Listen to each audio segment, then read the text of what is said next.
Thank you, Robert, and hello, everyone. Thank you for joining our webinar today.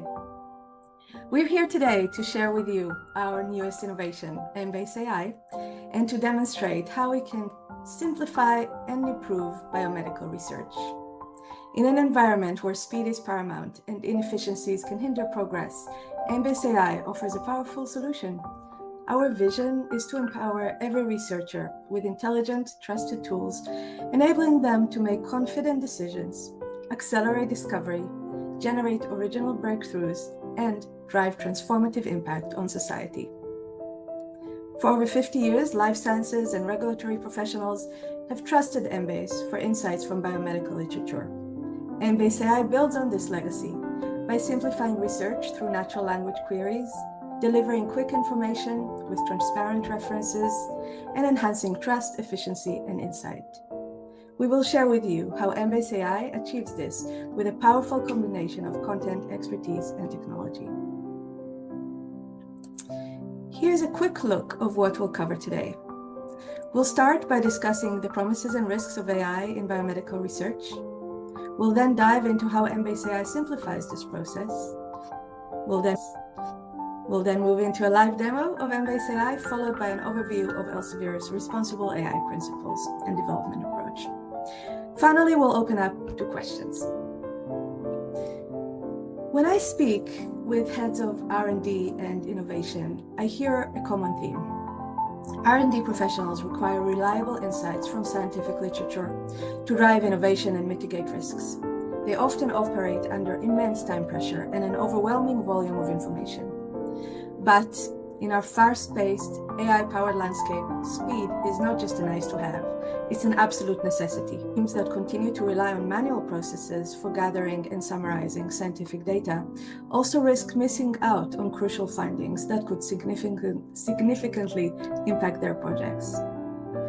This doesn't only lead to lost time and wasted resources, but also exposes organizations to potential project risks and ultimately business risks that can be detrimental to their success. The rise of AI tools offers new opportunities for everyone to search for information without the need to be an expert in specialized databases. Many tools are free to use, like ChatGPT, and they are popular for obvious reasons.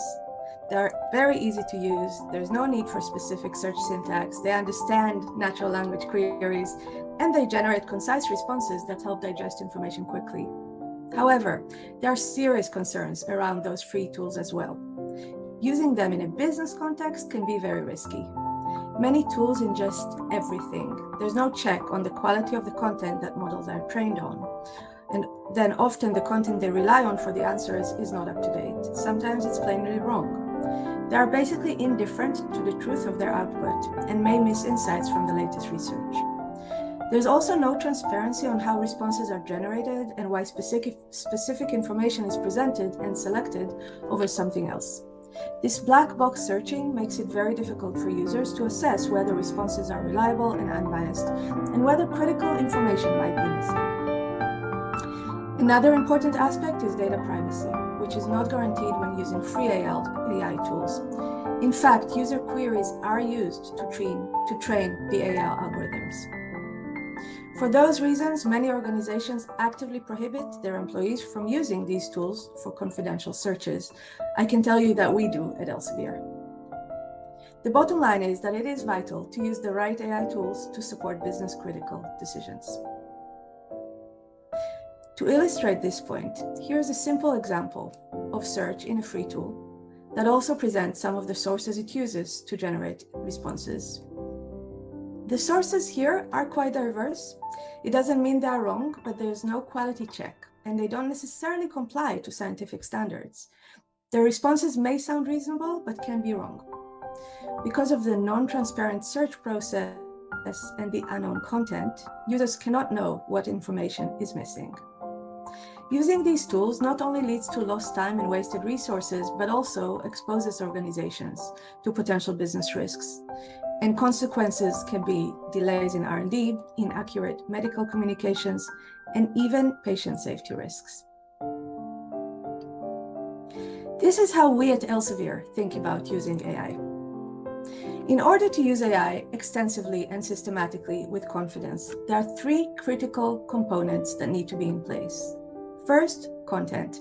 The content and data used in AI models have to be robust, comprehensive, and trustworthy. These are the foundations on which algorithms will be trained and answers generated. Second, technology. The AI models need to be built in the right way, leveraging the right technology to generate the right answer. Expertise in how to apply AI techniques to complex content sets really makes a difference. For example, we noticed when vectorizing content that the chunking approach is important for the quality of the results, and it can vary depending on the types of use cases. And finally, expertise. Subject matter expertise is very important for ensuring that AI models actually work well in the discipline. When I say expertise, I include both expertise in science as well as data science, to ensure that we fully meet the requirements for sound data and model design. And I should say that underlying all of this, we need to ensure that AI is used responsibly, and this includes protecting privacy and IP, ensuring algorithms aren't biased, and ensuring explainability and accountability. Embase AI isn't our first AI tool at Elsevier. We already launched several other tools, including Scopus AI and Science Direct AI. Our vision is to provide every researcher with easy access to trusted AI tools that empower them to work better. We will focus on a number of use cases and provide ready-to-use solutions that deliver that value. But we also support users who want to build their own tools. In this case, we can support them with our data sets combined with our semantic tools and expertise. Let's now focus on Embase. For over 50 years, life sciences and regulatory professionals have trusted Embase when gathering insights from biomedical literature. Embase provides comprehensive biomedical information to support and accelerate all phases of R&D. It also supports the monitoring of drug and device safety as a critical component of regulatory compliance. Academic researchers depend on Embase to provide the comprehensive information needed for systematic literature reviews. Embase is widely recognized and trusted by many regulatory authorities and organizations globally, including the EMA, the World Health Organization, NICE, and the European Commission. This recognition is from multiple use cases, including supporting medical devices and IVD regulations, conducting health technology assessments, conducting systematic reviews, and pharmacovigilance. This broad recognition underscores the essential role that Embase plays in ensuring compliance and supporting evidence-based decision-making in the life sciences. Embase AI streamlines biomedical research by allowing users to ask questions in natural language. It provides answers with clear references, and it also provides summaries for quick digestion of the information. This powerful tool is built upon our three foundational pillars: the vast collection of high-quality content in Embase, strong technology with accurate models grounded in the M-tree ontology, and Elsevier's extensive expertise in science and data science, as well as responsible AI principles. In addition to our internal experts at Elsevier, we worked closely with our user communities on the development, testing, and refinement of Embase AI. We worked with different user personas across the pharma, biotech, and medical device industries, as well as academic institutions. They were involved in our alpha and beta testing and provided valuable feedback that helped us prioritize key features and develop a tool that truly adds value. I'll hand over now to Sherry Winter, our Director of Biology and Biomedical Solutions, for a demo of Embase AI. Thank you very much, Merit. Let me just share my screen so we can get a closer look and dive deeper into Embase AI. All right, so I hope what you're seeing here is actually the Embase AI screen. As you can see, it's part of the Embase search experience. And really what it's doing is it's inviting you to ask a question in a natural language, and we will use that question to search the Embase database and provide a response to you. So let me actually show you a couple of different examples. Before I actually copy in a question here or type in a question, you'll note that we show a few different example questions. This can get you started just so you can see what's the workflow. But the other thing that we include here is the option to select what type of content would you like to include as part of your Embase AI summary. So this is based actually on some of the beta testing that Merit referred to, the customer feedback, where sometimes, depending on the types of questions you're asking, you might just want to include the peer-reviewed article content that is in Embase. And so you can do that by leaving this deselected, which means that we are not going to include preliminary research articles or the gray literature like conference abstracts, preprints, and clinicaltrial.gov content. But as you know, Embase is also a vast source of published content as well as gray literature. So for this particular question, when I select this toggle, I'm going to include that content. So we are going to search the entire Embase database with this question. So here I'm just going to copy and paste in a question that is potentially a typical question that someone in medical affairs might get from a physician or a pharmacist asking for a little bit more information about a drug that they're prescribing. Can you provide a summary of the key efficacy and safety for data for losartan from phase 3 clinical trials? And of course, you can imagine putting in whatever drug you're interested in here into this question. So as we ask the question, what's happening is first the system is taking this natural language question. It is again confirming by showing how it's rephrasing it potentially that it's confirming what it is actually interpreting your question to be and searching. And that's something that I think is quite important in Embase AI is it's showing the translation into Embase query language. So this is very important for a few reasons. One is especially that it gives you clarity in how we're interpreting this question in Embase AI, how we're actually going to search the Embase database in order to identify the references that are used for the summary. So it shows a complete breakdown. This really eliminates that sort of black box. It brings in transparency into the system because you can see how we're actually interpreting your natural language question and then doing the search. You can also see that it's leveraging different M-tree terms. And as you may be aware, the M-tree taxonomy is a very powerful taxonomy that is used to make sure that we provide or bring back the right biomedically focused answers whenever you're doing an Embase search. So the fact that we leverage the M-tree taxonomy in this, I think, is a very powerful addition.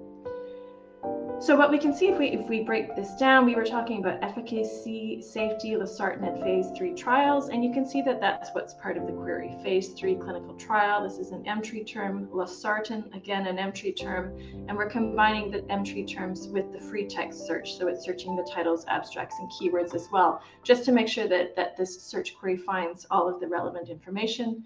And then you can see it combines it with things like efficacy, with outcomes, with safety. So this is really what we were asking in this natural language phrasing of the question.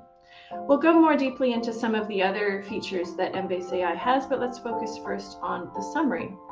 So you can see that it's done the search, it's identified the most relevant records in Embase in order to answer this question, and then it's providing a summary response that is fully referenced as well.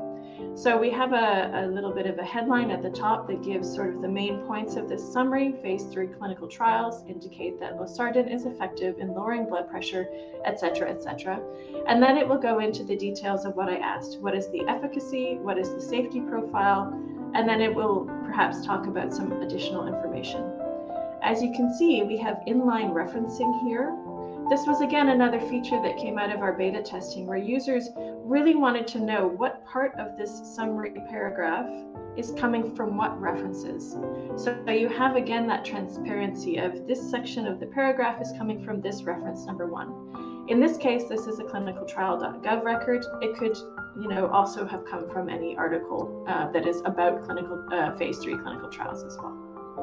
When we look more deeply at the information that we show in the references, you can see that we'll show the abstract. In the case of clinicaltrial.gov content, this is then the summary that is provided with clinicaltrial.gov records. We show the index terms that we've tagged this record with. And if we were to click on this, we would go into the record details page. So you always have that connection to the full Embase database. We can dive more deeply into specific information about a reference, or as I'll show you in a moment, even more deeply into a full set of results. Now, if we scroll down, you would be able to see all the references at once. Again, in this particular example, they're all coming from clinicaltrial.gov, but I'll show you some follow-up questions where, of course, we're bringing in all of those, 48 million article references as well. Let's go through a full set of questions, and then we'll go more deeply into some of the functionality. So let me just copy and paste in a question. Sorry, give me a second. It's better for me to copy and paste than for you to watch me painfully type into the search query. Okay, so here is a follow-up question. And we can ask a series of follow-up questions, but we'll start with this one. What common adverse events have been seen in post-marketing surveillance? So what we generally would suggest with Embase AI is you kind of start with a broad search, really to set the stage of what's the topic of the conversation going to be about, and then we can dig more deeply into the conversation. So first we talked about losartan, safety, efficacy, and now we're going to dive into adverse events. And so you'll be able to see in a moment, we'll just let it run through as it's generating the query, and then the summary will pop back up. Okay, so let's take a look. So in this case, you can really see that this rephrasing is important because it does give the context of the system. It's remembering the previous discussion, right? So I put in here what common adverse events have been seen in post-marketing surveillance. I didn't mention losartan, but it remembers the context of the conversation. So it's saying, well, actually, what I'm going to search for is what are the common adverse events observed in post-marketing surveillance of losartan. And again, if we take a look at what we've translated the Embase query language, or how we've translated that into Embase query language, you see then now we're introducing terms like adverse drug reaction, post-marketing surveillance, and still we're searching for things like losartan. There it is. So again, this is then going to provide a summary where it's gone through, searched the entire Embase database, identified the most relevant records, and then has brought that back into actually generating the summaried response or the referenced response. Here, I'll just click on the first one. Now you can see this is an example of an article that we've used for this first part of the summary. And here's the type of information that you would get from an article. So of course, the abstracts tend to be more in depth. And for articles, we do tend to index more. So you can see the full set of index terms that are actually coming from this article. Because we're translating the natural language query into Embase search query, it's then leveraging all of our index terms that we've tagged from the Embase article. And as you are probably aware, we not only index or identify terms from the titles and the abstracts, but also from the full text of the article. So these index terms could be coming from also the body of the article as well. We're going to finish off this example with the third follow-up question, and then we'll take a look at some of the additional features on Embase AI. Okay, so again, we'll ask a follow-up question.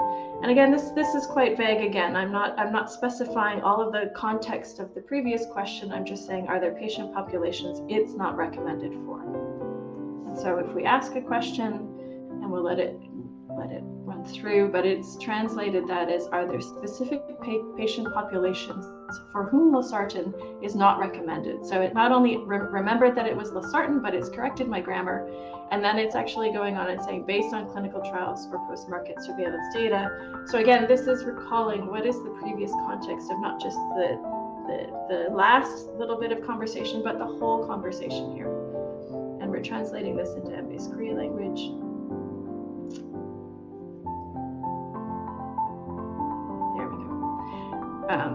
So I thought there was a little bit something wrong. Sometimes this happens, that's okay.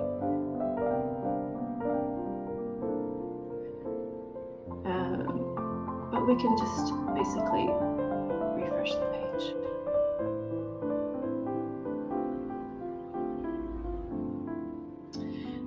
Just to refresh the page.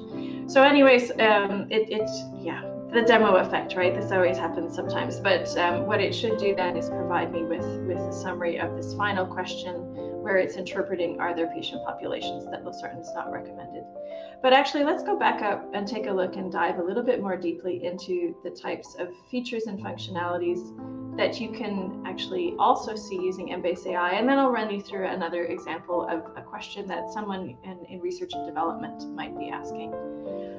So one of the things that you might have seen as I was going through this is that with the Embase query, you can copy the query and you can open it in the results page. So copying the query might be useful if you want to copy it for your records, but you can actually also copy the query, and if you have a little bit more knowledge around, Boolean search query language and want to add some terms to it, you can do that as well. You can actually even paste that into the query bar for Embase AI, and then it will do the search and provide the summary based on your query as opposed to a query that the system is generating.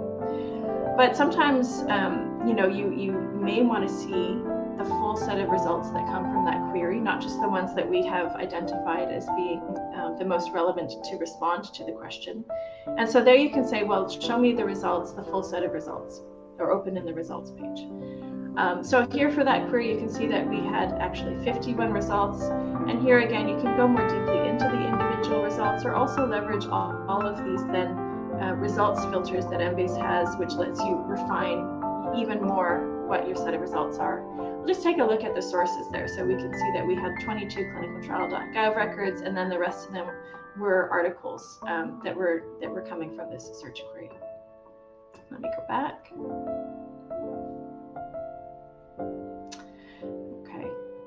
The other thing that we can do is we can export, and this will actually export your entire session, and it exports all of the information around it. So it exports the question that I've asked in the natural language, and it also then exports the Embase query language itself, as well as the response and all of the references that are used to generate that response.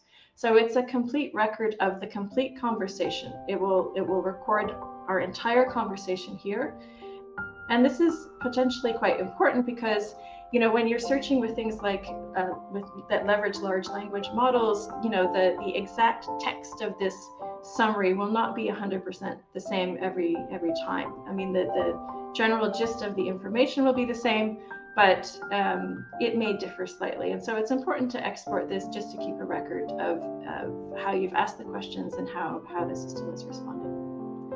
Let me actually start with, I'll show you a different example here. So I'll show an example of something that might be typical for someone working in research and development. And again, let me just copy and paste the question because I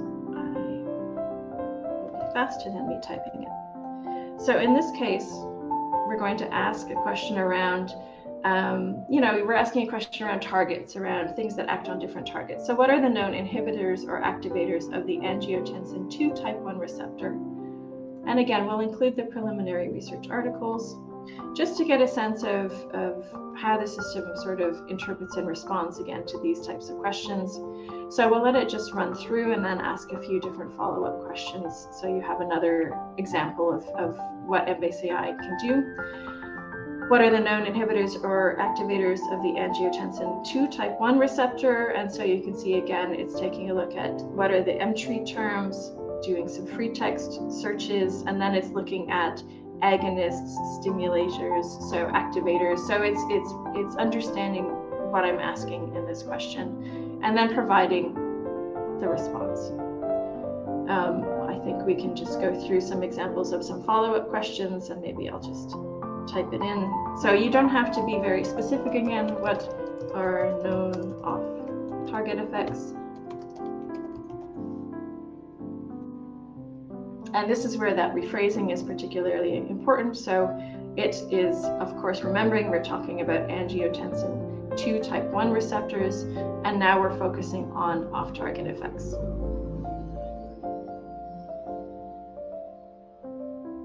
And then it dives more deeply into these are off-target effects that include modulation of endothelial cell proliferation and apoptosis. So I hope you can see how this might be a nice workflow for someone working in research and development. Of course, you would be able to dive more deeply into the question. I'm going to next ask about pathways, but I could also focus in on something around telmisartan. Maybe that's interesting to me, and that could be my next follow-up question. So by interacting with tools like this, it can take you in different directions and potentially help you identify, information that you didn't necessarily think to look for, or which might have taken you quite a long time doing a more traditional literature searching where you're having to read through all of these different records. We'll just finish off this one by saying what pathways are involved.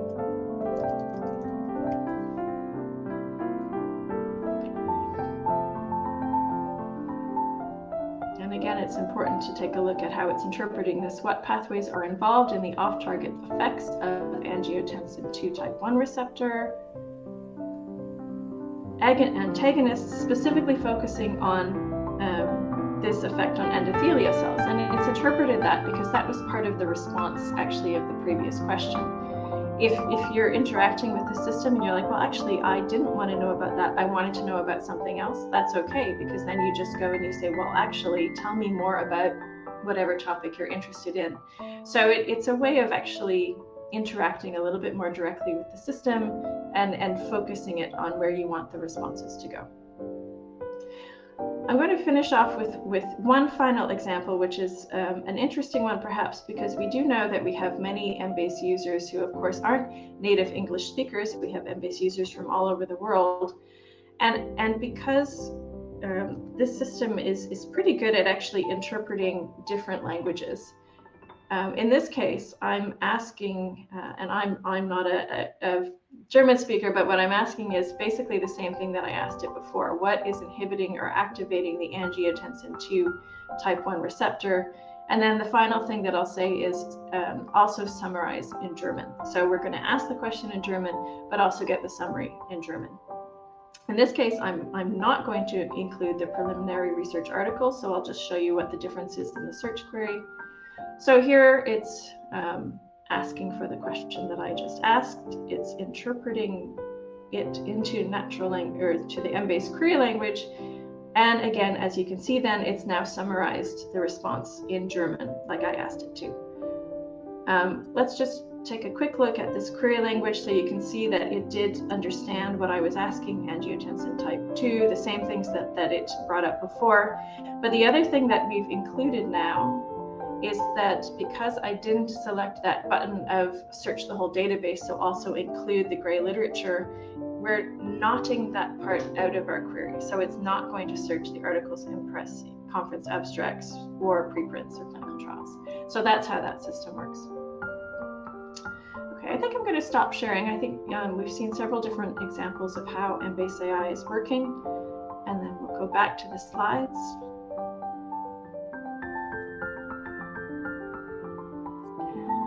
There we go. So I think one thing that is important to highlight is how much that as we develop these types of products, we really prioritize security and privacy.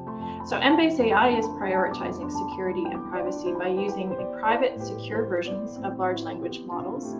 Queries are kept securely. They're strictly used only to provide responses to the end users, not to train models, not to create derivative products for Elsevier such as auto-suggestions. And also, Embase AI is following Elsevier's responsible AI principles, which include preventing unfair bias, explaining the solutions, ensuring human oversight, and really respecting privacy with strong data governance. And with that, I think I would just really like to summarize what you've heard today. What are the key benefits that Embase AI can bring to your organization?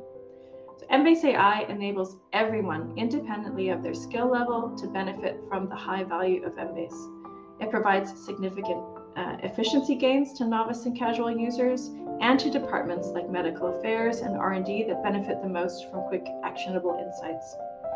Embase AI will save time and reduce costs by improving workflows for everyone. Even experienced users have told us they can benefit from that syntax translation, that query into Embase, or that sort of translation of natural language into Embase query language, because they can use this as a springboard to build advanced search queries. With Embase AI, you minimize the risk of missing information, and you can increase your confidence to make the right decisions. And finally, you can rest assured that your data is secure with us. You don't need to worry about sharing any sensitive information.